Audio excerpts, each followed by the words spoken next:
The Twitter files are not a nothing burger. They're the whole enchilada. But so what? Even if the latest Twitter files revealed actual vote count suppression by the millions, proving Trump won the election by a landslide, we should not consider holding a special re-election for Trump. But that's the power that comes with a cult of personality like Trump.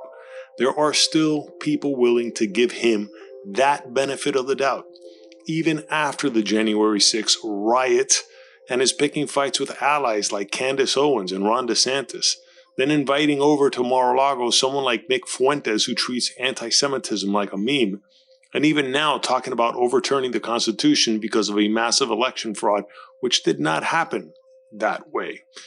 But either way, there's no overturning the election, which was not stolen, technically speaking. I mean, granted, it can be argued the 2020 elections were not fairly covered by the media, who had the express intention of getting people to turn on Trump. But that rather begs the question, should the Biden administration and/or the Democrat National Committee be hauled before Congress for their role in suppressing the Hunter Biden laptop story through Twitter and through Facebook? Left-of-center media outlets would have caused a bigger uproar had Twitter suspended the ultimate October surprise from the Hillary campaign back in 2016, the grab them by the vagina remarks, which apparently didn't change enough people's minds to vote for Hillary.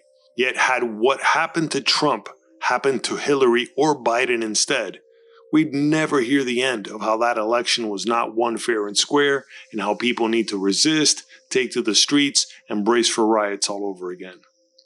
Now that the third installment of the Twitter files have been dropped by Matt Taibbi, with the second installment by Bari Weiss, we're learning there was some damning information when it comes to the trustworthiness of Twitter's executives and the DNC toying with information like Watergate.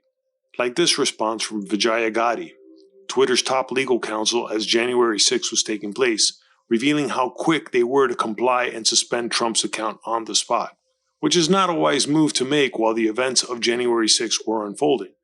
It was best to let Trump communicate or not and expose himself for what he actually is. Let him claim voter fraud and election theft so it can be shown how clumsy he was in being able to articulate the actual damage that was being done to him and the voters. But while it's not wise to attribute motive, actions do speak louder than words, and Twitter was clearly more interested in silencing Trump however possible, thinking this would never return to haunt them, which goes to show their arrogance. This is why, despite learning that Twitter suppressed Trump's tweet that read, "Go home and in peace," that still doesn't absolve Trump from the reckless judgment to call on thousands of people to contest the election on January 6th in front of the Capitol.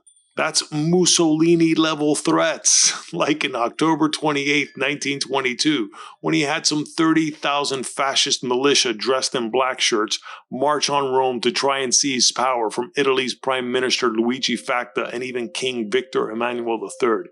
If the Twitter files have shown us anything, is we're currently caught between a rock head and a hard place, with a rock head like Biden as our current president, and a hard ass like Trump that won't let go of anything without a fight. Yet it's interesting that the very man who supposedly managed to beat all these elites at their own political game couldn't manage to get out of his own way when it came to the 2020 elections, which were his to lose. So brace yourself that the Twitter files end up being no more consequential than an effective marketing strategy by Elon Musk. And much less don't hold out hope for the Twitter files to reinstate Trump as president. Not that he would deserve it anyway, no matter how much he swears the founding fathers are on his side. If I got anything wrong in this video, please let me know in the comments below. But if you enjoyed this video, please give it a like, subscribe to the channel, hit the notification bell for upcoming videos, and check out the links below for my original art and merchandise. And thanks for watching.